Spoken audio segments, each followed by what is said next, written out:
नमस्कार सभी को, जय हिंद। मैं अर्पित शर्मा हमारे इस डिजिटल लर्निंग प्लेटफॉर्म पर आप सभी का हार्दिक स्वागत करता हूं, अभिनंदन करता हूं। आ जाइए सभी लोग, जुड़ जाइए और जो लोग जुड़ चुके हैं वो अपनी अपनी अटेंडेंस लगा दीजिए, फटाफट से अटेंडेंस लगा दीजिए। फटाफट की स्पीड से क्लास स्टार्ट करेंगे हम लोग।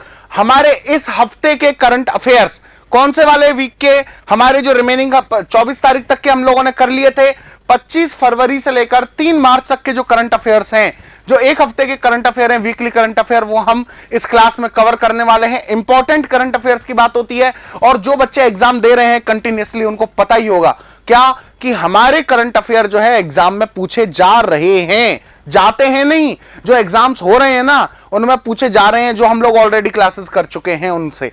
ठीक है, इसलिए बोल रहा हूं हमारे करंट अफेयर्स का क्या क्या इंपॉर्टेंस है ये आप सभी को पता होगा, बताने की जरूरत है नहीं है। ठीक है, अच्छा, इसके अलावा एक और चीज, क्या होली का त्योहार आ रहा है, आप सभी को पता होगा।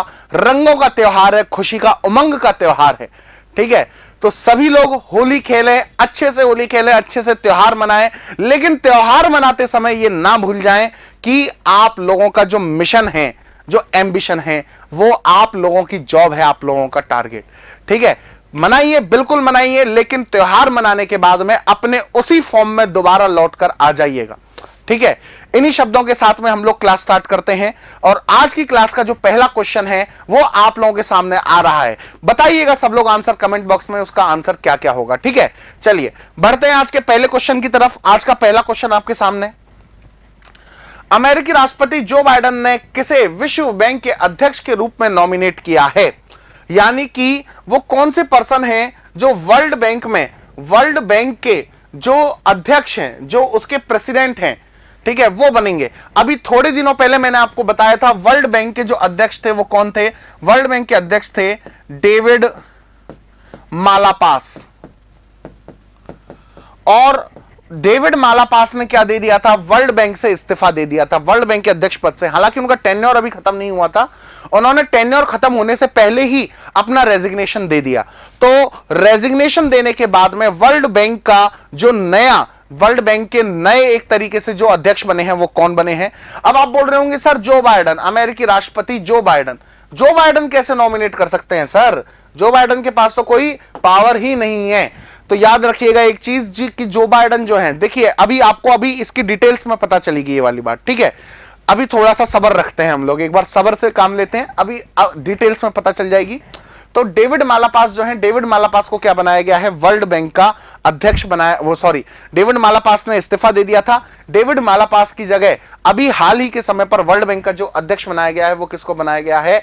अजय बंगा को। किसको? अजय बंगा को बनाया गया है। जी हां, अजय बंगा भारतवर्षी, भारतीय मूल के अमेरिकी नागरिक है अजय बंगा। भारत के लिए दोबारा से गर्व का विषय। ठीक है, भारतवंशी। अभी थोड़े दिनों पहले यूट्यूब के सीईओ भी भारतीय बने थे। ठीक है, यूट्यूब के सीईओ बने थे नील मोहन, मैंने बताया था आपको।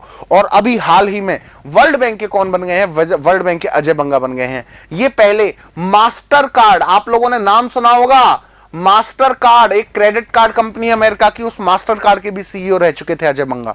ठीक है, अब इसकी डिटेल्स के बारे में जानते हैं। ठीक है, चलिए डिटेल्स में बढ़ते हैं अपन। तो अजय बंगा साहब की आप फोटो भी देख सकते हैं, अजय बंगा साहब हैं। अमेरिकी राष्ट्रपति जो बाइडेन ने मास्टर कार्ड के पूर्व मुख्य कार्यकारी अधिकारी, मैंने कहा था ना मास्टर कार्ड के पूर्व सीईओ रह चुके हैं, अजय बंगा को विश्व बैंक के अध्यक्ष के रूप में नॉमिनेट किया है। अजय सिंह बंगा एक भारतीय अमेरिकी हैं, मैंने क्या कहा था? भारतीय मूल के अमेरिकी नागरिक हैं अजय बंगा। जैसे सुनीता विलियम्स भी हैं। ठीक है, स्पेस में जाने वाली जो दूसरी महिला थी भारत से, वो कौन थी? सुनीता विलियम्स एक्चुअली भारत में नहीं रह रही थी, वो भारतवंशी हैं। ठीक है, लाइक जो कमला हैरिस अमेरिका की उपराष्ट्रपति हैं। ठीक है, लेकिन कमला हैरिस जो है वो भारतवंशी हैं, भारतीय मूल की हैं कमला हैरिस। ठीक है, याद रखिएगा ये वाली चीज। भारत के लोग हर जगह पर अपना परचम लहरा रहे हैं, ये भारत के लिए एज अ इंडियन मुझे तो गर्व है। ठीक है, हालांकि हमारा इसमें कोई योगदान नहीं है, पर फिर भी एज अ इंडियन मुझे गर्व होता है। पूरे वर्ल्ड में इतनी बड़ी पॉपुलेशन में जब कोई भारतवंशी इतने बड़े मुकाम तक पहुंचता है तो एक इंडियन होने के नाते हमको खुशी होती है। ठीक है, आई होप आप लोगों को भी होती होगी। ठीक है, इनके पिता सेना में पोस्टेड थे। ठीक है, कहां जन्म हुआ था? पुणे महाराष्ट्र में हुआ था। सैनिक सिख परिवार में हुआ था इनका जन्म। ठीक है, एक सैनिक सिख फैमिली थी, उसमें हुआ था जन्म। इनके पिताजी की पोस्टिंग उस टाइम पर पुणे थी और वहीं पर इनका जन्म हुआ। सेना में पोस्टेड थे। वह वर्तमान में अटलांटिक में वाइस चेयरमैन है। जनरल अटलांटिक एक कंपनी है अमेरिका की, ठीक है। जनरल अटलांटिक कंपनी में जो अजय कुमार बंगा हैं, ये अभी के टाइम पर वाइस चेयरमैन हैं। पहले मास्टर कार्ड के थे, अब किस में है? अब जनरल अटलांटिक में थे, लेकिन अब जनरल अटलांटिक से भी इनको क्या बना दिया गया है? इनको वर्ल्ड बैंक का अध्यक्ष बना दिया गया है, जो दुनिया की सबसे बड़ी इक्विटी फर्मों में से एक है। कौन सी? General Atlantic. वर्ल्ड बैंक के वर्तमान अध्यक्ष डेविड मालापास ने जून में अपना पद छोड़ने का ऐलान किया है। हालांकि उन्होंने टाइम से पहले ही अपना पद छोड़ रहे हैं, लेकिन अभी छोड़ा नहीं है, रेजिग्नेशन दिया है, लेकिन वो छोड़ेंगे कब? जून में छोड़ेंगे। और जून में इनकी जगह लेंगे कौन? जून में इनकी जगह लेंगे बंगा साहब, अजय कुमार बंगा साहब। मालापास को पूर्व अमेरिकी राष्ट्रपति डोनाल्ड जी ट्रंप द्वारा चुना गया था। देखिए, इनको किसने चुना है? अजय कुमार बंगा को। अजय कुमार बंगा को चुना है जो बाइडेन ने, जो अभी वर्तमान में है। इनसे पहले कौन थे? इनसे पहले थे डोनाल्ड ट्रंप। और डोनाल्ड ट्रंप को किसने चुना था? डोनाल्ड ट्रंप जो है उनको डोनाल्ड ट्रंप ने किसको चुना था? डोनाल्ड ट्रंप ने डेविड मालापास को चुना था। विश्व बैंक का अध्यक्ष आमतौर पर अमेरिकी होता है, यह भी याद रखना। मैंने आपको कहा किसने चुना? जो बाइडेन ने। तो क्यों चुना? क्योंकि देखिए, वर्ल्ड बैंक का जो अध्यक्ष होता है वो अमेरिकन सिटीजन ही होता है, ठीक है। जबकि आईएमएफ वर्ल्ड बैंक का ही एक विंडो है, इंटरनेशनल मॉनेटरी फंड। आईएमएफ जो है वर्ल्ड बैंक का एक विंडो है, और आईएमएफ का जो अध्यक्ष होता है ना, वो कौन होता है? वो ज्यादातर यूरोपियन होते हैं, ठीक है। आईएमएफ का अध्यक्ष यूरोपियन होता है, जबकि ये जो है वर्ल्ड बैंक का अध्यक्ष कौन होता है? वर्ल्ड बैंक का अध्यक्ष कोई अमेरिकन होता है, ठीक है। लेकिन अमेरिका में भी इस बार भारतीय मूल के व्यक्ति चुने गए हैं। वर्ल्ड बैंक के बारे में बताते हैं तो देखिए, वर्ल्ड बैंक का हेडक्वार्टर कहां पर है? Washington DC. It is the capital of United states of America. इसकी स्टैब्लिशमेंट कब हुई थी? जुलाई 1944 में हुई थी। ब्रेटन वुड्स के नाम से इसकी स्थापना हुई थी, ठीक है। और न्यू हैम्पशायर यूएसए में हुई थी इसकी स्थापना। और इसके संस्थापक कौन थे? जॉन मेनार्ड कीन्स और हैरी डेक्सर, ठीक है। जॉन मेनार्ड कीन्स, आप सबको पता होना चाहिए जॉन मेनार्ड कीन्स का नाम, ठीक है। इकोनॉमिक्स को दो पार्ट में बांटा जाता है, एक होती है माइक्रो इकोनॉमिक्स और एक होती है मैक्रो इकोनॉमिक्स। तो मैक्रो इकोनॉमिक्स के जनक कौन माने जाते हैं? मैक्रो इकोनॉमिक्स के जनक यही माने जाते हैं sir John Maynard Keynes. Sir John Maynard Keynes क्या माने जाते हैं? मैक्रो इकोनॉमिक्स के जनक माने जाते हैं। जबकि माइक्रो इकोनॉमिक्स के जो जनक माने जाते हैं वो माने जाते हैं कौन? माइक्रो इकोनॉमिक्स के जनक माने जाते हैं मार्शल माइक्रो इकोनॉमिक्स के। हालांकि एडम स्मिथ ने ही सिद्धांत दिए थे, लेकिन मार्शल ने एक्सप्लेन किया था इनको, ठीक है। एक चीज।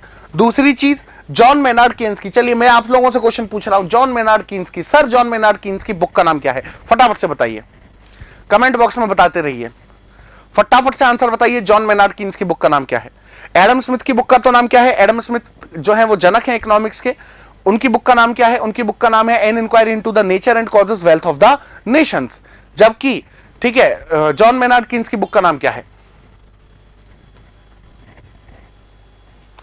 चलिए हम बता देते हैं, इनकी बुक का नाम है the journal theory of interest, employment and money. ये जॉन मेनार्ड कीन्स की बुक का नाम है, ठीक है। John Maynard Keynes world Bank के भी जनक हैं और मैक्रो इकोनॉमिक्स के भी जनक हैं। चलिए बढ़ते हैं अपने दूसरे क्वेश्चन की तरफ। दूसरा क्वेश्चन आ रहा है आपके सामने, तैयार हो जाइए। ये रहा दूसरा क्वेश्चन आपके सामने। किस देश ने डेंगू के बढ़ते प्रकोप को देखते हुए स्वास्थ्य आपातकाल की घोषणा की है? ठीक है, हाल ही में किस देश ने जो हेल्थ इमरजेंसी की घोषणा की है? पेरू, ब्राजील, मैक्सिको या पाकिस्तान? बताइए कमेंट बॉक्स में फटाफट से आंसर बताइए।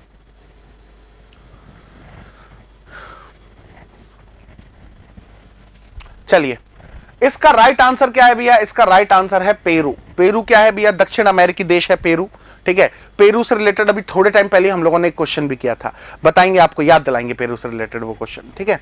चलिए, तो देखिए, दक्षिण अमेरिकी देश पेरू ने डेंगू के बढ़ते प्रकोप को देखते हुए 90 दिनों के लिए स्वास्थ्य आपातकाल की घोषणा की है। हेल्थ इमरजेंसी लगाई है किसने? पेरू ने। इसके बाद में पेरू ने डेंगू के प्रकोप का कारण उत्तर, मध्य और दक्षिणी पूर्व में 13 विभागों को स्वास्थ्य आपातकाल घोषित किया है, ठीक है। कहां पर घोषित किया है? अपने नॉर्थ में, सेंट्रल में और साउथ ईस्ट रीजन में घोषित किया है। यह एक आधिकारिक नोटिस के अनुसार 2023 में अब तक 11,500 से अधिक मामले सामने आए हैं, ठीक है। डेंगू बीमारी है भैया, मच्छर के काटने से फैलती है। मच्छर का लावर जो है वो, देखिए एक चीज और याद रखिएगा, डेंगू का जो मच्छर होता है ना, वो साफ पानी में पनपता है। ये चीज भी अच्छे से याद रखिएगा। डेंगू का मच्छर साफ पानी में पनपता है, इसीलिए कहा जाता है कि अपने आसपास सफाई रखिए।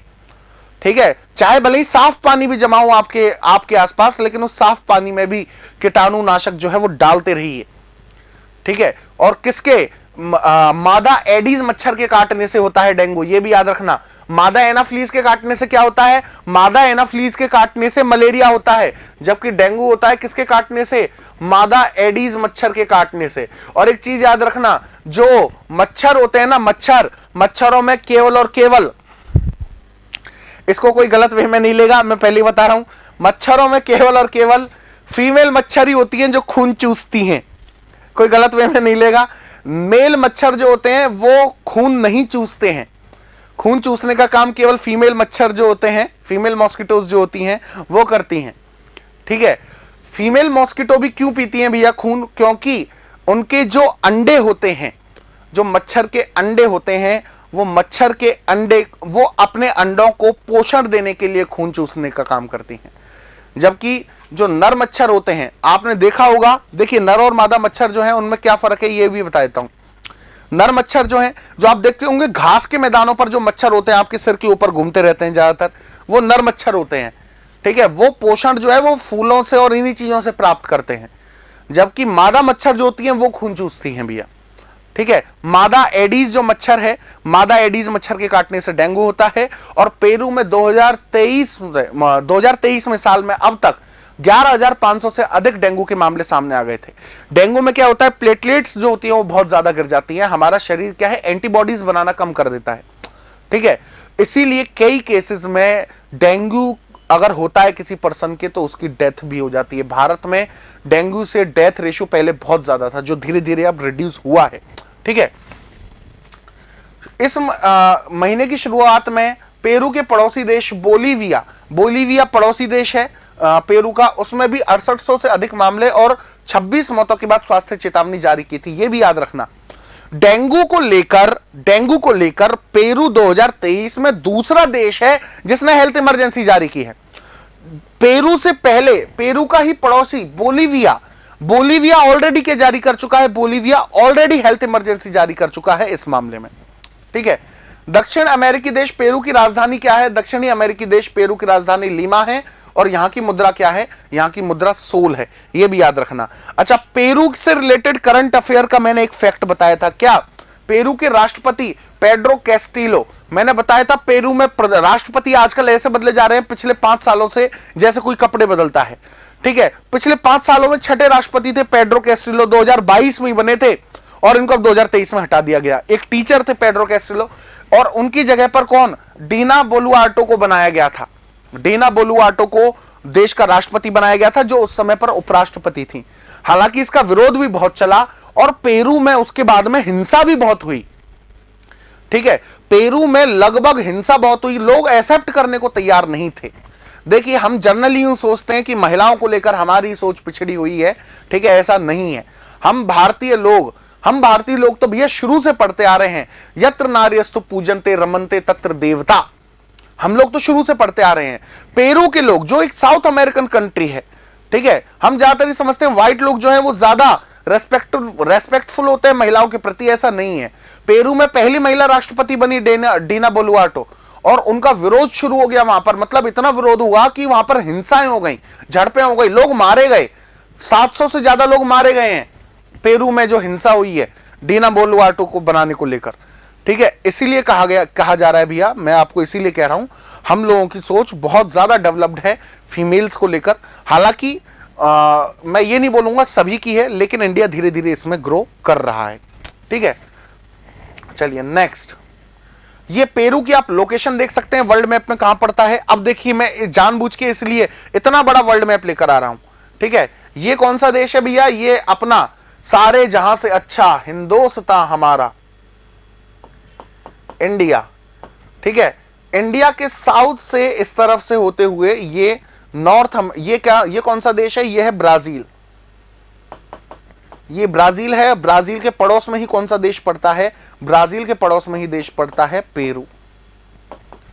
ठीक है, याद रखिएगा, ब्राजील का पड़ोस में है पेरू। चलिए बढ़ते हैं आगे अगले क्वेश्चन की तरफ। अगला क्वेश्चन, भारत की अध्यक्षता में पहली G20 वित्त मंत्रियों और सेंट्रल बैंक गवर्नर्स की बैठक किस शहर में आयोजित की जा रही है? ठीक है, जो वित्त मंत्री और सेंट्रल बैंक के गवर्नर हैं उनकी मीटिंग कहां पर आयोजित की जा रही है अभी हाल फिलहाल में? तो चलिए कमेंट बॉक्स में बताइए इसका आंसर, फटाफट से बताइए कमेंट बॉक्स में। G20 वित्त मंत्रियों की बैठक जो है वो कहां पर आयोजित की जा रही है?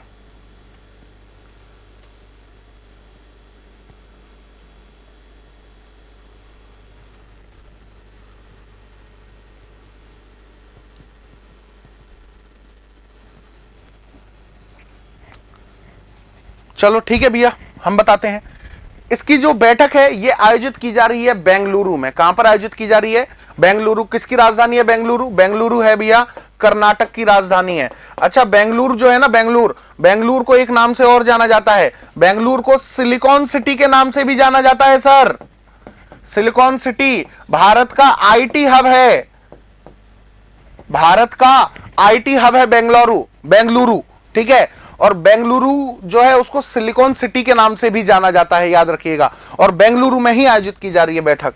चलिए अब डिटेल्स जानते हैं। तो देखिए, वर्ष 2023 में भारत की G20 अध्यक्षता के तहत G20 वित्त मंत्रियों और सेंट्रल बैंक के गवर्नर्स की बैठक का आयोजन बेंगलुरु में किया जा रहा है, ठीक है। G20 में जितने भी देश शामिल हैं उन सब देशों के वित्त मंत्रियों का एक बैठक है, वो बेंगलुरु में आयोजित की जा रही है। प्रधानमंत्री नरेंद्र मोदी के संबोधन के साथ पहली G20 वित्त मंत्रियों और केंद्रीय बैंक गवर्नर की बैठक शुरू हुई। प्रधानमंत्री नरेंद्र मोदी ने भाषण दिया, उसके बाद में यह बैठक जो है उसकी शुरुआत हुई ऑफिशियली।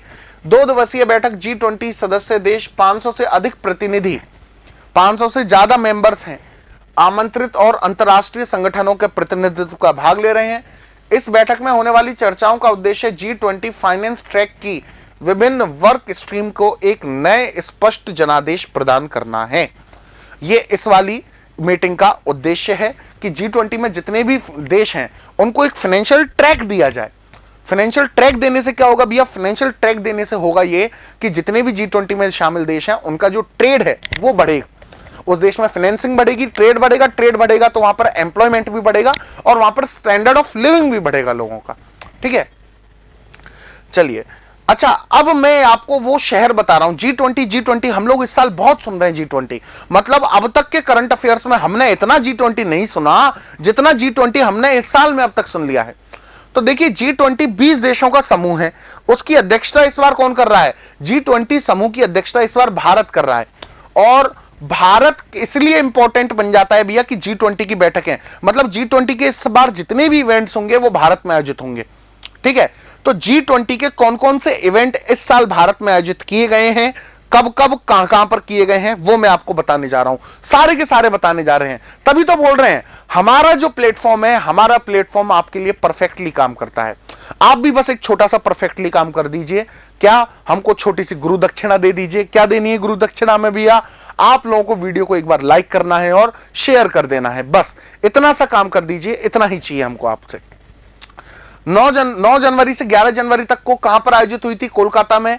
कार्यक्रम क्या था? वित्तीय समावेशन के लिए वैश्विक भागीदारी के लिए पहली जो बैठक है, यानी कि फाइनेंशियल जो एक्टिविटीज हैं उनमें वर्ल्ड का जो सहयोग है उसके लिए हुई थी। और इवेंट का नाम क्या था? ग्लोबल साउथ समिट इवेंट का नाम था, ठीक है। इसके बाद बात करें तो 16 जनवरी से 17 जनवरी तक पुणे महाराष्ट्र में हुई थी। और इंफ्रास्ट्रक्चर वर्किंग ग्रुप जो है G20 के सभी देशों की, उसकी बैठक आयोजित हुई थी। 18 से 20 जनवरी तक तिरुवनंतपुरम केरल, जो केरल की राजधानी है, वहां पर हुई थी। और जितने भी हेल्थ जो ग्रुप्स हैं G20 के हेल्थ ग्रुप्स की बैठक हुई थी। 30 से 31 जनवरी तक चंडीगढ़ में आयोजित हुई थी और पहली अंतरराष्ट्रीय वित्तीय संरचना कार्य समूह की बैठक आयोजित हुई थी, ठीक है। जितने भी इंटरनेशनल फाइनेंशियल ऑर्गेनाइजेशंस हैं उनकी जो बैठक है वो आयोजित हुई थी G20 के 30 से 31 जनवरी। इसकी अगली बैठक की अगर हम बात करें तो 31 से 2 फरवरी तक चेन्नई में हुई थी और शिक्षा कार्य समूह की बैठक हुई थी। जो भी एजुकेशनल वर्किंग ग्रुप्स हैं उनकी बैठक हुई थी G20 के। 2 से 4 फरवरी तक जोधपुर में हुई थी और एम्प्लॉयमेंट वर्किंग ग्रुप की बैठक हुई थी। 2 से 3 फरवरी को हुई थी किसकी? गुवाहाटी असम में हुई थी और पहली सस्टेनेबल फाइनेंस वर्किंग ग्रुप जो है G20 देशों के सभी के, वो आयोजित किए गए थे, इसके बाद में अगर बात करें तो 5 से 7 फरवरी को बेंगलुरु कर्नाटक में पहली एनर्जी वर्किंग ग्रुप की बैठक हुई थी। 8 से 10 फरवरी वहीं बेंगलुरु कर्नाटक में ही क्या हुआ था, पहली पर्यावरण और जलवायु कार्य की बैठक हुई थी। ठीक है, पर्यावरण और जलवायु, एनवायरमेंट एंड मतलब जो नेचर है उससे रिलेटेड हुई थी। 8 से 10 तक कच्छ के रण में आयोजित हुई थी। कच्छ का रण भी है जिसको व्हाइट डेजर्ट के नाम से भी जानते हैं, उसमें पहली टूरिज्म वर्किंग की जो बैठक है वो आयोजित की गई थी। इसके बाद 13 से 15 फरवरी को इंदौर मध्य प्रदेश में जो एग्रीकल्चर बैठक है वो हुई थी। 13 से 15 फरवरी को ही लखनऊ उत्तर प्रदेश में ही पहली डिजिटल इकोनॉमी वर्किंग ग्रुप की बैठक हुई थी। डिजिटल इकोनॉमी को लेकर जो वर्किंग ग्रुप है उसकी भी बैठक हुई थी। 21 से 22 फरवरी तक बेंगलुरु और कर्नाटक में सेंट्रल फाइनेंस और सेंट्रल बैंक के जो डिप्टी जो हैं उनकी बैठक आयोजित हुई थी। ठीक है, अभी अभी बताया मैंने आपको। ठीक है, तो बेंगलुरु में आयोजित हुई ये वाली बैठक। चलिए बढ़ते हैं अगले क्वेश्चन की तरफ। अगला क्वेश्चन, अच्छा अगला क्वेश्चन से पहले 23 से 25 फरवरी तक खजुराहो मध्य प्रदेश में पहली संस्कृति कार्य की बैठक भी हुई और 23 से 25 फरवरी तक बेंगलुरु और कर्नाटक में वित्त मंत्री और केंद्रीय बैंक के गवर्नर्स की भी मीटिंग हुई। इसके बाद में अगला क्वेश्चन, समुद्री सुरक्षा में सहयोग बढ़ाने के लिए भारतीय नौसेना ने किस देश के साथ समझौते ज्ञापन पर हस्ताक्षर किए हैं? तो देखिए भैया, समुद्र में समुद्री सुरक्षा के सहयोग को बढ़ाने के लिए भारत ने हाल ही में सिग्नेचर किए हैं। किसके साथ में? सेशेल्स के साथ में। सेशेल्स, बहुत कम लोगों ने शायद नाम सुना होगा सेशेल्स का। मेडागास्कर देखा है आप लोगों ने? दक्षिण अफ्रीका के इधर की साइड में एक देश पड़ता है मेडागास्कर, उसके ऊपर एक बहुत छोटा सा द्वीपीय देश है सेशेल्स। ठीक है, वो जो सेशेल्स नाम से देश है बहुत खूबसूरत देश है, बेहद खूबसूरत देश। उस सेशेल्स के जो प्रधानमंत्री हैं वो भी भारतवंशी ही हैं, बेवेल रामखिलावन। बताएंगे आपको अभी डिटेल्स के बारे में। अब चलते हैं डिटेल्स की तरफ। तो देखिए, समुद्री सुरक्षा में मौजूदा सहयोग को बढ़ाने के लिए सूचना साझाकरण नेटवर्क का विस्तार करते हुए भारतीय नौसेना से संबंध IFC-IOR का मतलब सूचना संलयन केंद्र और हिंद महासागर क्षेत्र, ठीक है, ने सेशेल्स के क्षेत्रीय समन्वय संचालन केंद्र के साथ एक समझौता ज्ञापन हस्ताक्षर किया है। IFC-IOR के निदेशक कैप्टन रोहित वाजपेयी की उपस्थिति में इस पर हस्ताक्षर किए गए। इसका उद्देश्य समुद्री डोमेन जागरूकता बढ़ाने, सूचना साझा करने और विशेषज्ञता विकास की दिशा में दोनों केंद्रों के बीच सहयोग बढ़ाना है। IFC-IOR की स्थापना वर्ष 2018 में हिंद महासागर क्षेत्र में समुद्री सुरक्षा सूचना साझाकरण के लिए की गई थी। IFC-IOR की स्थापना कब की गई थी? 2018 में की गई थी, ये याद रखने लायक है। ठीक है, IFC-IOR क्या है? सूचना संलयन केंद्र और हिंद महासागर क्षेत्र जो है, हिंद महासागर क्षेत्र में जो सूचना संलयन केंद्र है, सूचनाओं को इकट्ठी करने वाला जो तंत्र है वो IFC-IOR ही है, ये याद रखिएगा। अब देखिए, ये सेशेल्स के राष्ट्रपति हैं जिनका नाम क्या है? बेवेल रामखिलावन। भारतवंशी है बेवेल रामखिलावन। और ये सेशेल्स देखिए पड़ता कहां पर है? ये है आपका अफ्रीका, ये अफ्रीका है। अफ्रीका के इधर क्या है भैया? अफ्रीका के इधर है मेडागास्कर।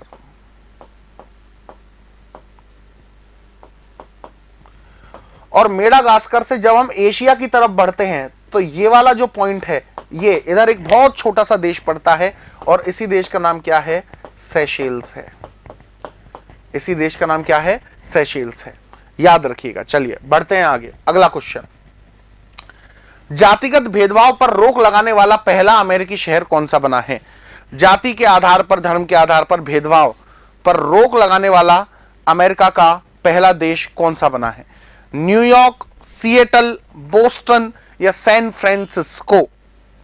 चलिए हम बताते हैं इसका आंसर। इसका सही आंसर है कौन सा? सिएटल। सिएटल पहला अमेरिकी शहर बना है जिसने क्या किया है? जिसने जातिगत भेदभाव पर रोक लगाई है। अब बढ़ते हैं आगे डिटेल्स की तरफ। तो देखिए, संयुक्त राज्य अमेरिका का उत्तरी शहर सिएटल जातिगत भेदभाव को खत्म करने वाला देश का पहला शहर बन गया है। इसके संदर्भ में सिएटल शहर की स्थानीय परिषद ने सिटी के भेदभाव विरोधी कानून में जाति को भी शामिल करने के लिए वोटिंग की है।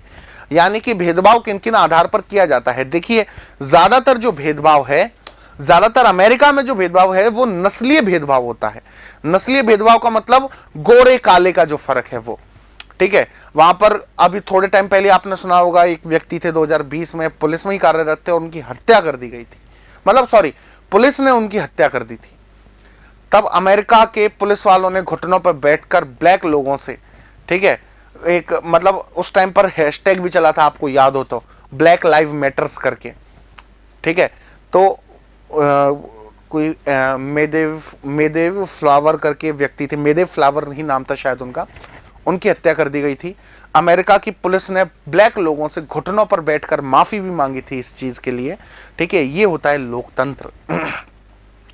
यह है लोकतंत्र की खासियत, ठीक है।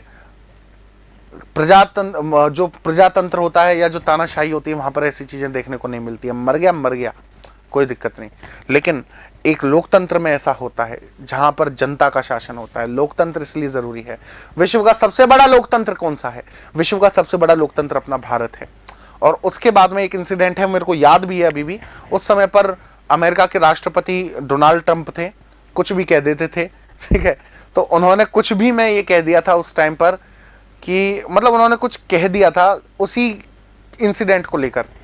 तो वहां पर अब एक चीज नोटिस करना, वहां पर अमेरिका का राष्ट्रपति, जो अमेरिका का प्रधान है, विश्व का सबसे ताकतवर व्यक्ति मान सकते हैं हम, उसको एक पुलिस कांस्टेबल खड़ा होकर क्या कहता है पता है? उसने कुछ कमेंट कर दिया था उसी वाले इंसिडेंट पर। तो वो एक इवेंट में गया हुआ था, वहां पर एक पुलिस कांस्टेबल उसको खड़ा होकर क्या बोलता है कि अगर आप सही नहीं बोल सकते हैं ना, तो कृपया करके अपने मुंह को बंद रखा कीजिए, गलत मत बोला कीजिए। ये एक पुलिस कांस्टेबल बोल रहा है देश के राष्ट्रपति को, और इस बात पर उस कांस्टेबल को बहुत प्रेज भी मिली। ये होता है लोकतंत्र, ये होता है, क्योंकि जो राष्ट्रपति है वो भी जनता का ही सेवक है, ठीक है। चलिए बढ़ते हैं आगे। तो देखिए, सिएटल की काउंसिल की सदस्यता और उत्तरी भारतीय अमेरिकी नागरिक शमा सावंत किसके प्रयासों से हुआ? ये शमा सावंत के प्रयासों से हुआ है। ये शमा सावंत की आप फोटो भी देख सकते हैं, भारतवंशी है शमा सावंत भी। सभी प्रकार के उत्पीड़न के खिलाफ आवाज उठाने वाली जो संस्था है उससे जुड़ी हुई है। इस कदम की सराहना करते हुए जातिगत भेदभाव के खिलाफ लड़ाई के लिए जो भी मतलब इन्होंने शुरुआत की थी, इसके बाद में इस पर बैन लगाया गया है, तो इन्होंने भी इसकी तारीफ की है। ऐसे ऐतिहासिक कदम से दक्षिण एशियाई डायस्पोरा महत्वपूर्ण मुद्दों को संबोधित करता है। गौरतलब है कि भारतीयों के लिए अमेरिका का दूसरा सबसे बड़ा लोकप्रिय गंतव्य है, यानी कि इंडिया से सबसे ज्यादा लोग कहां जाते हैं? सबसे ज्यादा लोग अमेरिका जाते हैं, सेकंड नंबर पर। शहर में जातीय उत्पीड़न, लोगों को कानून के तहत भेदभाव की शिकायत दर्ज कराने की अनुमति दी गई है, जो रोजगार, आवास, सार्वजनिक सुविधाओं और अन्य सेटिंग्स में जातिगत भेदभाव से मना करता है। यानी कि अगर आपके खिलाफ आपसे जातिगत उत्पीड़न किया जाता है किसी भी चीज में, फिर वो चाहे आपके रोजगार की जगह पर हो, वहां पर जाति के आधार पर भेदभाव हो रहा हो, आवास की जगह पर हो जहां पर आप रह रहे हो वहां पर हो रहा हो, सार्वजनिक सुविधाओं को लेकर हो, जैसे पब्लिक टॉयलेट्स हो गए, शॉपिंग मॉल्स हो गए, या कोई भी चीज हो गई सार्वजनिक सुविधाओं से रिलेटेड हो या अन्य किसी भी चीज में हो, कहीं भी हो, अगर आपके साथ जातिगत भेदभाव किया जाता है आपकी जाति के आधार पर, तो आप इस पर क्या करवा सकते हो? अपना विरोध दर्ज करवा सकते हो। चलिए अगला क्वेश्चन, बीसीसीआई ने महिला प्रीमियर लीग के टाइटल स्पॉन्सर के रूप में किसे चुना है? महिला प्रीमियर लीग आप सबको पता होगा भैया, कल से 4 मार्च से शुरू हो चुकी है, और उसका टाइटल स्पॉन्सर किसे बनाया गया है? यानी कि किसने जीता है टाइटल स्पॉन्सर का वो खिताब, मतलब एक जो बोली होती है वो जीता है किसने? टाटा ग्रुप ने। टाटा ग्रुप जो है वो ऑफिशियली वुमेन्स प्रीमियर लीग का क्या है? टाइटल स्पॉन्सर है। अब डिटेल्स के बारे में जानते हैं। तो देखिए, मार्च में शुरू होने वाले वुमेन्स प्रीमियर लीग के टाइटल स्पॉन्सर की घोषणा कर दी गई है। वुमेन्स प्रीमियर लीग के टाइटल स्पॉन्सरशिप टाटा ग्रुप को मिली है। टाटा ग्रुप पहले से ही भारत के प्रतिष्ठित आईपीएल जो है उसका भी स्पॉन्सर है। टाटा ग्रुप जो है वो किसका? आईपीएल का भी स्पॉन्सर है, और आईपीएल के साथ साथ वो अब वुमेन्स प्रीमियर लीग का भी स्पॉन्सर बन गया है। अच्छा, टाटा ग्रुप से पहले कौन था आईपीएल का स्पॉन्सर? आईपीएल का सबसे पहला स्पॉन्सर कौन बना था? आईपीएल का सबसे पहला स्पॉन्सर बना था डीएलएफ। डीएलएफ के बाद आईपीएल का स्पॉन्सर कौन बना? डीएलएफ के बाद आईपीएल का स्पॉन्सर बना पेप्सी।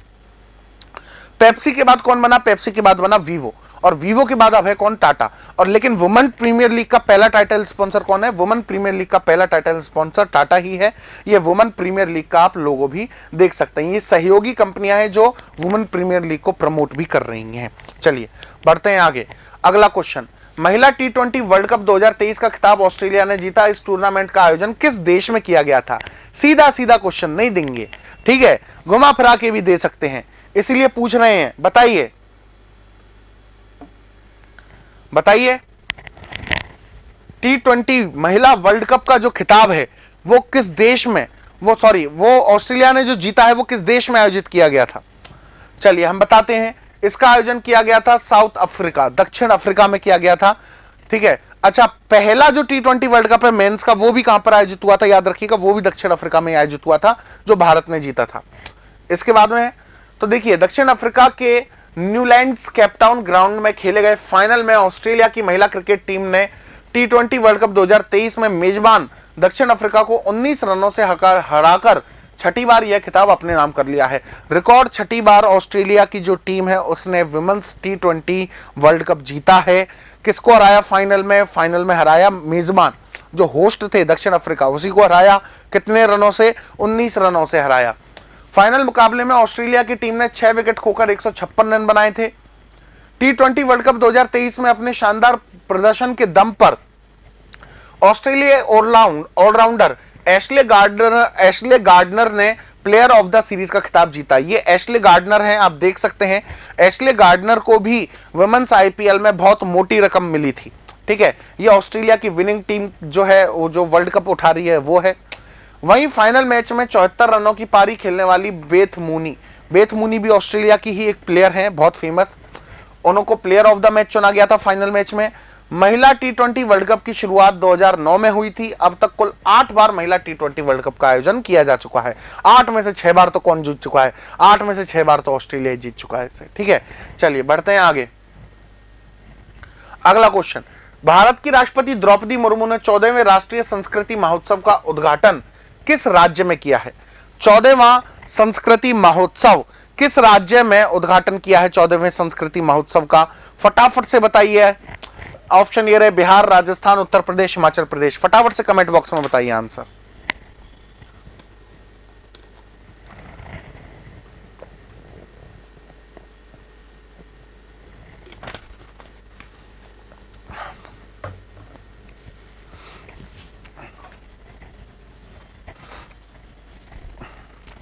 चलिए हम बता देते हैं, इसका आयोजन कहां किया गया है? इसका आयोजन राजस्थान में किया गया है। अब जानते हैं क्वेश्चन की डिटेल्स के बारे में। तो देखिए भैया, भारत की राष्ट्रपति द्रौपदी मुर्मू ने राजस्थान के बीकानेर में आयोजित होने वाले 14वें राष्ट्रीय संस्कृति महोत्सव का औपचारिक रूप से उद्घाटन किया। कौन सा संस्करण है? 14वां संस्करण है। अच्छा, राजस्थान का नाम आ रहा है और द्रौपदी मुर्मू का नाम आ रहा है, तो द्रौपदी मुर्मू ने थोड़े ही समय पहले राजस्थान में एक और इवेंट का उद्घाटन किया था। राजस्थान के पाली जिले के रोहट में क्या किया था? पाली जिले के रोहट में जो स्काउट गाइड जम्बूरी है, स्काउट गाइड जम्बूरी 2023, इसका भी उद्घाटन किया था। स्काउट गाइड जम्बूरी 2023 का उद्घाटन भी राजस्थान के पाली जिले में हुआ था, इसका ये कार्यक्रम। और इसका भी उद्घाटन किसने किया था? राष्ट्रपति द्रौपदी मुर्मू ने ही किया था। और 14वें राष्ट्रीय संस्कृति महोत्सव का उद्घाटन भी कहां पर किया गया है? 14वें राष्ट्रीय संस्कृति महोत्सव का उद्घाटन भी राजस्थान के बीकानेर में किया गया है। इस संस्कृति महोत्सव का आयोजन बीकानेर के डॉक्टर करणी सिंह स्टेडियम में आयोजित किया जा रहा है। राजस्थान में पहली बार 9 दिनों तक चलने वाला इस उत्सव का आयोजन किया जा रहा है। मतलब कितनी बार? राजस्थान में पहली बार आयोजित हो रहा है। ठीक है, राजस्थान में पहली बार आयोजित हो रहा है, 9 दिनों तक चलेगा। और कहां पर? राजस्थान के बीकानेर के करणी सिंह स्टेडियम में। यह महोत्सव 25 फरवरी से 5 मार्च यानी कि आज इसकी समाप्ति है तक आयोजित किया जा रहा है। इसके आयोजन का मुख्य उद्देश्य देश की समृद्ध संस्कृति विरासत को संरक्षित, बढ़ावा देना और लोकप्रिय बनाना है। ये राष्ट्रीय संस्कृति महोत्सव का आप पोस्टर भी देख सकते हैं। ठीक है, ये कैलाश चंद्र मेघवाल हैं, कैलाश मेघवाल, सॉरी कैलाश नहीं, माफ कीजिएगा, अर्जुन राम मेघवाल हैं, जो बीकानेर से सांसद हैं। अर्जुन राम मेघवाल और बीकानेर से सांसद भी हैं और कैबिनेट मंत्री भी हैं अर्जुन राम मेघवाल। ठीक है, याद रखिएगा। 25 फरवरी से 5 मार्च तक है भारतीय संस्कृति एवं विरासत का उत्सव, 14वां राष्ट्रीय संस्कृति महोत्सव। चलिए बढ़ते हैं आगे। अगला क्वेश्चन, मुंबई चर्चगेट स्टेशन का नाम बदलकर किसके नाम पर रखा गया है? फटाफट से बताइए आंसर। मुंबई में एक स्टेशन है, बहुत चर्चित स्टेशन है, चर्चगेट स्टेशन। उस चर्चगेट स्टेशन का नाम बदलकर किसके नाम पर रखा गया है? बाला साहेब ठाकरे, लता मंगेशकर, विलासराव देशमुख या सीडी देशमुख? बताइए, बताइए, कमेंट बॉक्स में आंसर दीजिए। चलिए हम बता देते हैं, इसका जो राइट आंसर है वो क्या है भैया? सीडी देशमुख। क्या है? सीडी देशमुख। सीडी देशमुख के नाम पर चर्चगेट स्टेशन जो है उसका नामकरण किया गया है। किसने किया है? महाराष्ट्र की शिवसेना, जो जिसको ओरिजिनल शिवसेना माना है। हालांकि देखिए अब केस जो है वो चल रहा है, ठीक है, केस चल रहा है, सुप्रीम कोर्ट में अपील की गई है। महाराष्ट्र जो बॉम्बे हाई कोर्ट है, बॉम्बे हाई कोर्ट ने क्या वर्डिक्ट सुनाया था कि जो एक्चुअली ओरिजिनल, मतलब चुनाव आयोग ने भी ये कहा, जो एक्चुअली एकनाथ शिंदे वाली शिवसेना है वही ओरिजिनल शिवसेना है, ऐसा चुनाव आयोग ने और बॉम्बे हाई कोर्ट ने कहा। लेकिन इस पर उद्धव ठाकरे जो है, उद्धव ठाकरे ने क्या कर दिया? उद्धव ठाकरे ने कोर्ट में केस कर दिया कि भैया ओरिजिनल जो शिवसेना है वो उनकी वाली शिवसेना है। क्यों? क्योंकि शिवसेना वो किसके नाम पर चाह रहे हैं? वो इसके नाम, वो ये वाला जो नाम है ना, इस नाम पर चाह रहे हैं, ठाकरे, बाला साहेब ठाकरे। बाला साहेब ठाकरे भैया बहुत बड़े नेता, मैं सच में बोलूंगा बहुत बड़े नेता थे बाला साहेब ठाकरे, ठीक है, जिनके एक आवाज से पूरी मुंबई रुक जाती थी। चलिए बढ़ते हैं आगे। तो देखिए, मुंबई चर्चगेट रेलवे स्टेशन को जल्द ही चिंतामनाव देशमुख स्टेशन के नाम से चिंतामन है भैया, ये चिंतामन देशमुख के नाम से जाना जाएगा। इनका नाम भारतीय रिजर्व बैंक सीडी देशमुख के पहले गवर्नर के रूप में जाना जाता है। यानी कि देखिए, जो सीडी देशमुख हैं, सीडी देशमुख आरबीआई के पहले, मतलब वो पहले भारतीय व्यक्ति थे जो आरबीआई के गवर्नर रहे थे। पहले भारतीय व्यक्ति थे, ये सीडी देशमुख की आप फोटो भी देख सकते हैं। पहले भारतीय व्यक्ति थे जो आरबीआई के गवर्नर रहे थे, ठीक है। जबकि आरबीआई के जो पहले गवर्नर हैं वो कौन रहे थे? आरबीआई के पहले गवर्नर सर ओसबर्न स्मिथ रहे थे। आरबीआई के जो पहले गवर्नर है ओसबर्न स्मिथ रहे थे। आरबीआई की स्थापना कब हुई थी? आरबीआई एक्ट 1934 के तहत आरबीआई की जो स्थापना हुई थी वो 1 अप्रैल 1935 को हुई थी। आरबीआई एक्ट 1934 के तहत आरबीआई की स्थापना 1 अप्रैल 1935 को की गई थी। चिंतामन द्वारकानाथ देशमुख जिन्हें सीडी देशमुख के नाम से भी जाना जाता है। सीडी देशमुख के बारे में बता रहे हैं आपको, सीडी देशमुख कौन थे। चलिए पहले इसमें और डिटेल्स के बारे में बात कर लेते हैं। एकनाथ शिंदे के नेतृत्व वाली शिवसेना फैक्टियन की पहली राष्ट्रीय कार्यकारिणी बैठक, जिसमें पिछले सप्ताह चुनाव आयोग द्वारा मूल शिवसेना घोषित किया गया था, उसकी जो पहली कार्यकारिणी बैठक थी उसमें यह घोषित किया गया है। पूर्व आरबीआई गवर्नर और केंद्रीय वित्त मंत्री सीडी देशमुख के बाद चर्चगेट स्टेशन का नाम बदलने के लिए बैठक ने एक प्रस्ताव पारित किया था, ठीक है। ये वित्त मंत्री भी रह चुके हैं और गवर्नर भी रह चुके हैं देश के। तो देखिए, सीडी देशमुख जो है वो भारत के पहले भारतीय थे जो पहले भारतीय गवर्नर थे किसके? आरबीआई के।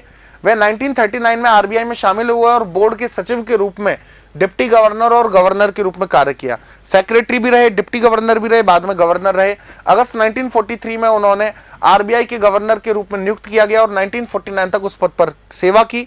14 जनवरी 1896 को महाराष्ट्र में इनका जन्म हुआ और बॉम्बे यूनिवर्सिटी में अपनी शिक्षा पूरी की और अर्थशास्त्र और जो स्टैटिस्टिक्स है, इकोनॉमिक्स एंड स्टैटिस्टिक्स में अपनी डिग्री हासिल की। 1950 में वह प्राकृतिक विज्ञान और स्नातक होने के लिए इंग्लैंड चले गए, नेचुरल साइंस में डिग्री लेने के लिए।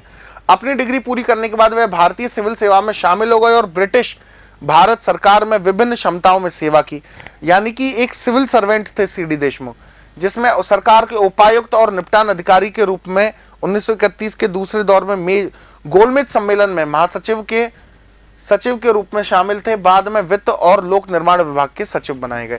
यानी कि इन पोस्ट पर बहुत सारी पोस्ट थी जो सीडी देशमुख संभाली और लास्ट पोस्ट जो संभाली थी वो थी भारत के वित्त मंत्री के रूप में, ठीक है, फाइनेंस मिनिस्टर के रूप में। चलिए बढ़ते हैं आगे। अगला क्वेश्चन, वर्ष 2023 के मार्कोनी अवार्ड से किसे सम्मानित किया गया है? सबने सुना होगा नाम, जी मार्कोनी, टेलीफोन के आविष्कारक थे जी मार्कोनी, ठीक है। उनके नाम से अवार्ड दिया जाता है। उस अवार्ड से किसे सम्मानित किया गया है? तो याद रखिएगा, उस अवार्ड से सम्मानित किया गया है हाल ही में किसको? हरि बालकृष्णन को। हरि बालकृष्णन भारतीय ही मूल के हैं। अब जानते हैं इसकी डिटेल्स के बारे में। देखिए, तो देखिए ये हरि बालकृष्णन है। मैंने कहा ना, भारत के जो लोग हैं ना, जैसा माइंड भारतीय लोगों के पास पाया जाता है ना, पूरे वर्ल्ड में किसी के पास नहीं पाया जाता। इसलिए भारतीय लोगों की डिमांड विदेशों में बहुत ज्यादा रहती है। कंप्यूटर विज्ञान वैज्ञानिक हरि बालकृष्णन को 2023 में मार्कोनी अवार्ड से सम्मानित किया गया है। Doctor Balakrishnan Massachusetts institute of technology, MIT के नाम से जाना जाता है, मैसेच्यूसेट्स इंस्टीट्यूट ऑफ टेक्नोलॉजी, बहुत फेमस है पूरे वर्ल्ड में। इलेक्ट्रिकल इंजीनियर और कंप्यूटर साइंस विभाग में प्रोफेसर हैं, इलेक्ट्रिकल और कंप्यूटर साइंस डिपार्टमेंट में। हरि बालकृष्णन ने 1993 में IIT मद्रास से कंप्यूटर साइंस में बीटेक के साथ डिग्री ली और उसके बाद में 1998 में कैलिफोर्निया यूनिवर्सिटी बार्कले से PhD हासिल की। कैलिफोर्निया यूनिवर्सिटी से PhD की है, जबकि IIT मद्रास से इन्होंने क्या किया है? IIT मद्रास से इन्होंने अपनी बीटेक ग्रेजुएशन की है। इसके बाद मार्कोनी पुरस्कार कंप्यूटर वैज्ञानिकों के लिए एक शीर्ष सम्मान है, जिसे अमेरिका स्थित मार्कोनी फाउंडेशन द्वारा दिया जाता है। देखिए, जिस तरीके से नोबेल प्राइज है ना, जो नोबेल प्राइज अहमियत रखता है पूरे वर्ल्ड में, वही कंप्यूटर साइंस के क्षेत्र में मार्कोनी अवार्ड जो है वो अहमियत रखता है। और वो इस बार किसको दिया गया है? हरि बालकृष्णन, जो भारतीय मूल के अमेरिकी व्यक्ति हैं। ठीक है, ये हरि बालकृष्णन की फोटो है। अब देखिए, क्यों इनको ये अवार्ड क्यों दिया गया है, इसके बारे में भी जान लीजिए। भारतीय मूल के प्रोफेसर हरि बालकृष्णन को तार और बेतार वाले नेटवर्क, मोबाइल सेंसिंग और वितरण प्रणालियों से संबंधित अपनी मौलिक खोज के लिए प्रतिष्ठित मार्कोनी पुरस्कार के लिए चयनित किया गया है। यानी कि इन्होंने एक तो कम्युनिकेशन बताया था तार के जरिए, और इन्होंने बिना तार के भी कम्युनिकेशन की जो थ्योरी है वो दी थी। ठीक है, मौलिक खोज के लिए प्रतिष्ठित मार्कोनी अवार्ड के लिए चयनित किया गया है। मार्कोनी सोसाइटी द्वारा हर साल यह इनोवेटर्स को पुरस्कार दिया जाता है, जिन्होंने इनोवेटर्स को दिया जाता है जिन्होंने उन्नत सूचना और संचार प्रौद्योगिकी के माध्यम से डिजिटल समावेशन को बढ़ाने में महत्वपूर्ण योगदान दिया है। ठीक है, ये तो इसलिए दिया जाता है। और क्यों दिया गया? इन्होंने विद वायर और विदाउट वायर जो कम्युनिकेशन थ्योरी है वो पेश करी थी। ठीक है, चलिए नेक्स्ट, अगला क्वेश्चन, राष्ट्रीय विज्ञान दिवस 2023 की थीम क्या है? तो देखिए, राष्ट्रीय विज्ञान दिवस 2023 की, चलिए ठीक है, आप बताइए क्वेश्चन, ये क्वेश्चन आप लोगों के लिए है, बताइए फटाफट से बताइए क्वेश्चन का आंसर। नेशनल साइंस डे 2023 की थीम क्या है? यार ऐसे मत करो यार, प्लीज आंसर दीजिए प्लीज।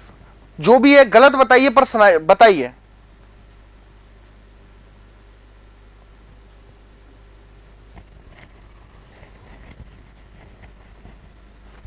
ऐसे नहीं चलता यार। चलिए ठीक है, इसका आंसर है B, global science for global wellbeing.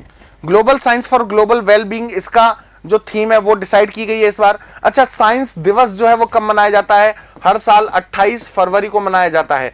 ठीक है, साइंस डे जो है उसकी थीम ये थी। अच्छा, अगर आपसे पूछे, ठीक है, राष्ट्रीय विज्ञान कांग्रेस कहां आयोजित की गई थी?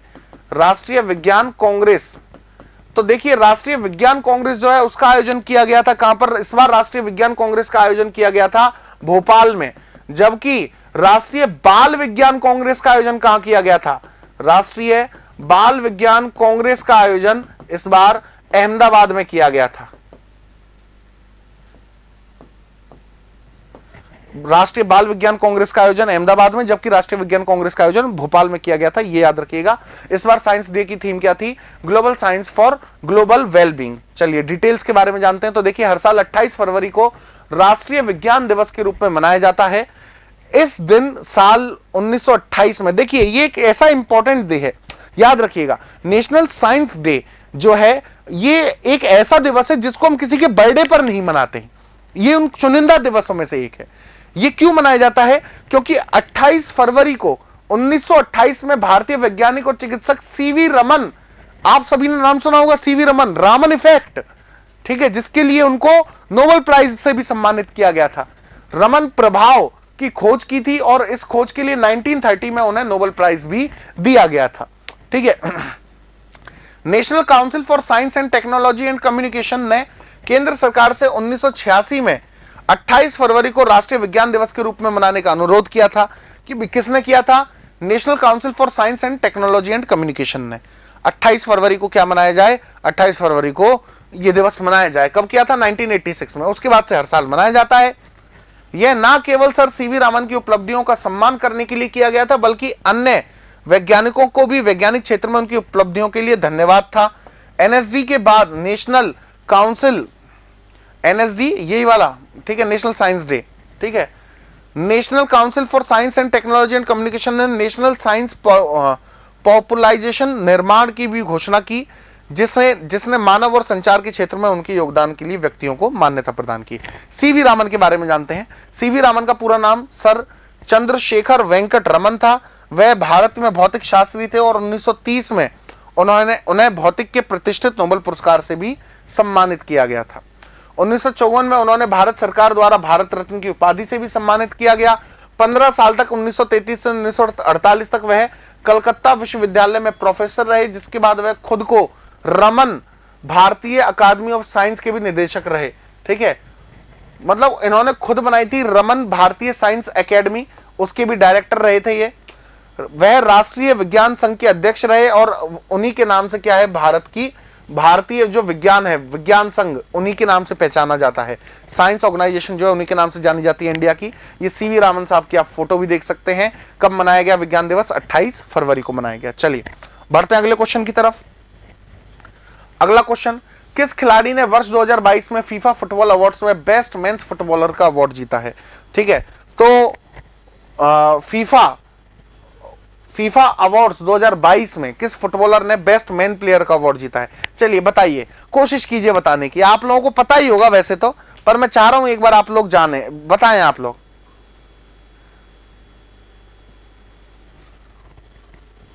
अरे भैया बहुत इजी सा आंसर है, पूरी दुनिया को पता है, लियोनेल मेसी। लियोनेल मेसी क्या है भैया? अर्जेंटीना फुटबॉल टीम के कप्तान है और इन्हीं की कप्तानी में अर्जेंटीना ने 2022 फीफा वर्ल्ड कप जीता था। 2022 फीफा वर्ल्ड कप जो है वो किसने जीता था इस बार? अर्जेंटीना ने। किसको हराकर? फ्रांस को हराकर। ठीक है, और फ्रांस के ही प्लेयर हैं किलियन एम्बापे। किलियन एम्बापे जो है वो कॉमेडी प्लेयर के नाम से जाने जाते हैं और मतलब हमेशा कॉमेडी करते रहते हैं वो ग्राउंड में।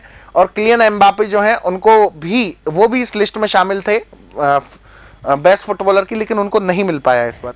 अच्छे प्लेयर है एम्बापे भी। फीफा ने 2022 के फुटबॉल अवार्ड्स की घोषणा कर दी है। ये इस अवार्ड्स में अर्जेंटीना की विश्व कप विजेता कप्तान लियोनेल मेसी ने पुरुष वर्ग में बेस्ट फुटबॉलर का अवार्ड अपने नाम किया। कतर में संपन्न हुए फीफा वर्ल्ड कप 2022 में मेसी ने अपनी टीम को वर्ल्ड चैंपियन बनाया था। साथ ही उन्होंने वर्ल्ड कप में गोल्डन बॉल का भी अवार्ड जीता था। देखिए, गोल्डन बॉल किसको दी जाती है? बेस्ट प्लेयर को। गोल्डन बूट दिए जाते हैं किसको? सबसे ज्यादा गोल करने वाले खिलाड़ी को। और गोल्डन ग्लव्स दिए जाते हैं किसको? गोल्डन ग्लव्स दिए जाते हैं सबसे अच्छे गोलकीपर को। ठीक है, सर्वश्रेष्ठ फीफा महिला खिलाड़ी का अवार्ड किसने? एलेक्सिया पुटेलस ने जीता। साथ ही सर्वश्रेष्ठ फीफा पुरुष गोलकीपर का अवार्ड एमियानो मार्टिनोज ने जीता। ये कौन है भैया? ये एलेक्सिया पुटेलस है। ये कौन से देश की हैं? ये स्पेन से हैं एलेक्सिया पुटेलस। अच्छा, ये कौन है? ये है एमिलियानो। एमिलियानो कहां से है? एमिलियानो इन्हीं के साथ ही है, अर्जेंटीना से ही है एमिलियानो। और ये मेसी तो है ही, आप सभी लोग जानते ही हैं। चलिए ठीक है, बढ़ते हैं नेक्स्ट क्वेश्चन की तरफ। नेक्स्ट क्वेश्चन, फिक्की ने किसे अपना नया महासचिव नियुक्त किया है? तो देखिए, फिक्की एक ऑर्गेनाइजेशन है इंडिया की, फाइनेंशियल ऑर्गेनाइजेशन, बताएंगे इसके बारे में भी। लेकिन फिक्की की जो अध्यक्ष नियुक्त हुए हैं वो कौन हुए हैं? शैलेश पाठक नियुक्त हुए हैं। डिटेल्स जानते हैं। तो देखिए, फिक्की ने पूर्व आईएएस अधिकारी शैलेश पाठक को अपना नया महासचिव बनाया है। शैलेश पाठक पूर्व क्या थे भैया? आईएएस अधिकारी थे, वो महासचिव बने इसके। ये शैलेश पाठक साहब की फोटो भी देख सकते हैं आप। शैलेश पाठक ने निजी क्षेत्र की कई कंपनियों में प्रमुख पदों पर भी रह चुके हैं। ठीक है, पहले क्या थे? पहले निजी कंपनियों में भी एम पदों पर रह चुके हैं, रिटायर्ड आईएएस हैं। उन्होंने ग्रेजुएशन के बाद 1986 में आईआईएम कलकत्ता से एमबीए की डिग्री हासिल की थी। फिक्की की स्थापना वर्ष 1927 में की गई थी। शैलेश पाठक आईआईएम कलकत्ता से एमबीए की डिग्री होल्डर हैं और फिक्की 1927 में बनाया गया था। फिक्की ने यह भी घोषणा की कि महानिदेशक अरुण चावला 30 जून 2023 को सेवानिवृत्त होंगे। अभी ज्वाइनिंग नहीं है इनकी ज्वाइनिंग कब है? इनकी ज्वाइनिंग होगी 1 जुलाई 2023 से। क्योंकि इसके जो इनकी ज्वाइनिंग तो हो चुकी है। इसके जो महासचिव है अरुण चावला, वो 30 जून 2023 को क्या होंगे, रिटायर होंगे और सलाहकार की भूमिका में बदलाव करेंगे। इसका मुख्यालय नई दिल्ली में स्थित है, किसका, फिक्की का, और यह एक गैर सरकारी गैर लाभकारी संगठन है। कौन सा, फिक्की, और ये शैलेश पाठक हैं। अब बहुत देर से सुन लिया फिक्की फिक्की, फिक्की का पूरा नाम भी जान लो, financial FININ financial institution for India chamber, financial institution for India chamber of commerce and industries. ठीक है, financial institution for India chamber of commerce and industries इसका पूरा नाम है। इसके संस्थापक कौन थे, ये नाम देखिएगा, घनश्याम दास बिरला, जीडी बिरला के नाम से जिनको जाना जाता है। बिरला ग्रुप के संस्थापक जीडी बिरला इसके क्या थे, संस्थापक थे। इसके वर्तमान अध्यक्ष कौन है, संजीव मेहता है। इसकी स्थापना 1927 में की गई थी। कहां पर है, हेडक्वार्टर नई दिल्ली में है। ये फिक्की का आप लोगो देख सकते हैं, इस तरीके का लोगो है फिक्की का। चलिए अगला question, multilateral cobra warriors exercise का आयोजन किस देश में किया जाएगा। मल्टीलेटरल कोबरा एक्सरसाइज जो है वो यूनाइटेड किंगडम में आयोजित की जाएगी। अब ये क्या है मल्टीलेटरल कोबरा एक्सरसाइज, इसके बारे में जानते हैं। तो देखिए, हाल ही में यूनाइटेड किंगडम ने कोबरा वॉरियर्स एक्सरसाइज जो है उसमें भाग लेने के लिए भारत ने घोषणा की है कि यूनाइटेड किंगडम में जो कोबरा वॉरियर्स एक्सरसाइज होगी उसमें भाग लेने के लिए मिराज 2000 भारत का लड़ाकू विमान है और अन्य जो प्लेन्स है वो भेजे जाएंगे। यह एक बहुपक्षीय अभ्यास है जिसमें ब्रिटेन की रॉयल एयरफोर्स, एक चीज याद रखिएगा, ब्रिटेन की जो आर्मी है ना उसको रॉयल आर्मी के नाम से जानते हैं, ब्रिटेन की जो नेवी है उसको रॉयल नेवी के नाम से जानते हैं, और ब्रिटेन की जो एयरफोर्स है उसको भी रॉयल एयरफोर्स के नाम से जानते हैं। भारतीय वायुसेना के साथ फिनलैंड, देखिए केवल इंडियन एयरफोर्स अभ्यास नहीं करेगी, इंडिया के साथ साथ फिनलैंड, स्वीडन, साउथ अफ्रीका और यूएसए और सिंगापुर की जो वायुसेना है वो भी हिस्सा लेंगी। विश्व के शक्तिशाली देश जो है ना वो हिस्सा ले रहे हैं। इस एक्सरसाइज में इंडियन एयरफोर्स के 5 फाइटर प्लेन, कौन कौन से, 5 मिराज 2000, 2 C-17 ग्लोब मास्टर और एक IL-78 mid air refueller. Mid air refueller का मतलब क्या है भैया, मिड एयर रिफ्यूलर का मतलब यह है उड़ान भरते समय अगर किसी प्लेन में फ्यूल खत्म हो जाता है तो ये इसको हवा में ही फ्यूल दे सकता है। क्या, IL-78 एयर मिड फ्यूलर। ठीक है, याद रखिएगा। चलिए अगला क्वेश्चन, रायसीना डायलॉग के 8वें संस्करण का उद्घाटन किसके द्वारा किया जाएगा। किया जाएगा नहीं, किया जा चुका है। रायसीना डायलॉग में ये जो उद्घाटन है प्रधानमंत्री नरेंद्र मोदी के द्वारा किया जा चुका है। अब जानते हैं डिटेल्स के बारे में। तो देखिए, जियोपॉलिटिक्स पर आधारित वार्षिक रायसीना डायलॉग। रायसीना, देखिए रायसीना किसको कहा जाता है, रायसीना हिल्स, रायसीना हिल्स, रायसीना की जो पहाड़ियां हैं, ठीक है, उनको रायसीना हिल्स कहा जाता है। अरावली पर्वतीय श्रृंखला का एक कोना है जो कि दिल्ली में स्थित था, और इस रायसीना की पहाड़ी को काटकर ही मैंने बताया था आपको लुटियंस ने दिल्ली जो शहर है, जो आज हम देखते हैं इंडिया गेट, राष्ट्रपति भवन वगैरह ये सब चीजें ये बनाई थी लुटियंस ने, रायसीना की पहाड़ी को काटकर ही बनाई गई थी। तो रायसीना डायलॉग के 8वें संस्करण का आयोजन नई दिल्ली में किया जाएगा। प्रधानमंत्री नरेंद्र मोदी इसका उद्घाटन करेंगे और इसके उद्घाटन सत्र में मुख्य अतिथि के रूप में इटली की प्रधानमंत्री कौन, जॉर्जिया मेलोनी शामिल होंगी। जॉर्जिया मेलोनी, मैंने बताया था बहुत टाइम बाद में इटली में कोई फासिस्ट नेता क्या बना है, फासिस्ट नेता, फासिज्म एक थ्योरी है जिसको आप कंपेयर कर सकते हैं एक्चुअली एक नाजिज्म की तरह ही। जैसे जर्मनी में नाजीवाद था वैसे ही इटली में फांसीवाद जो है वो बहुत ज्यादा पॉपुलर था। इटली की प्रधानमंत्री है जॉर्जिया मेलोनी। जॉर्जिया मेलोनी ने इसमें भाग लिया, एज अ चीफ गेस्ट भाग लिया, और इन्होंने भारत के प्रधानमंत्री नरेंद्र मोदी की बहुत ज्यादा तारीफ भी की। ठीक है, उन्होंने उनको ग्लोबल नेता बताया नरेंद्र मोदी को। 3 दिवसीय रायसीना डायलॉग भू राजनीति और भू रणनीति पर भारत का मुख्य सम्मेलन है। इसका आयोजन विदेश मंत्रालय द्वारा ऑब्जर्वर रिसर्च फाउंडेशन के सहयोग से किया जाता है। इस वर्ष की थीम क्या है भैया रायसीना डायलॉग की, प्रोवोकेशन, अनिश्चितता, टर्बुलेंस, हाईलाइट इन द टेम्पसेट है। ठीक है, अब ये जियोपॉलिटिक्स क्या है, जियोपॉलिटिक्स के बारे में जान लीजिए। अंतरराष्ट्रीय राजनीति व अंतरराष्ट्रीय संबंधों पर भूगोल के प्रभावों का अध्ययन भू राजनीति कहलाता है या जियोपॉलिटिक्स कहलाता है। यानी कि भूमि के चीजों से रिलेटेड जो इंटरनेशनल रिलेशंस होते हैं उसको जियोपॉलिटिक्स के नाम से जाना जाता है। इसके बाद में दूसरे शब्दों में भू राजनीति विदेश नीति के अध्ययन की वह विधि है जो भौगोलिक चरों के माध्यम से अंतरराष्ट्रीय राजनीतिक गतिविधियों को समझने और उनकी व्याख्या और उनका अनुमान लगाने के लिए की जाती है। यानी कि भू राजनीति क्या है भैया? विदेश नीति के अध्ययन की वह विधि जो भौगोलिक चरों के माध्यम से अंतरराष्ट्रीय राजनीति को जानती है। यानी कि ज्योग्राफिकल कंडीशंस के आधार पर जो इंटरनेशनल पॉलिटिक्स की जो समझ है उसी को ही क्या कहा जाता है? उसी को ही जियोपॉलिटिक्स कहा जाता है। और जियोपॉलिटिक्स का 8वां संस्करण इस बार नई दिल्ली के रायसीना डायलॉग के रूप में किया जा रहा है। ठीक है, ये 8वां संस्करण है इसका। चलिए, आज की करंट अफेयर्स की क्लास में बस फिलहाल इतना ही। उम्मीद करता हूं, आशा करता हूं आपको अपने करंट अफेयर्स का ये वाला सेशन पसंद आया होगा। अगर पसंद आया है तो वीडियो को लाइक कर दीजिए और शेयर करके जरूर जाइएगा। अपने एग्जाम से क्वेश्चन आते हैं, आप सभी को पता ही होगा। ठीक है, और इसी के साथ साथ हमारे और हमारी पूरी टीम की तरफ से आपको और आपके पूरे परिवार को होली की बहुत बहुत शुभकामनाएं। ठीक है, ये होली आप लोगों के लिए खुशियां, उमंग, नया जोश, नई नौकरी लेकर आए। ठीक है, चलिए इन्हीं शब्दों के साथ आप लोगों से विदा लेता हूं। मिलते हैं अगले सेशन में। तब तक के लिए सभी बच्चों को मेरी और हमारी पूरी टीम की तरफ से दोबारा से हैप्पी होली, नमस्ते और जय Hind. If you really like the video, please hit the like button, share the video, subscribe to our YouTube channel and press the bell icon for the latest updates. Thank you.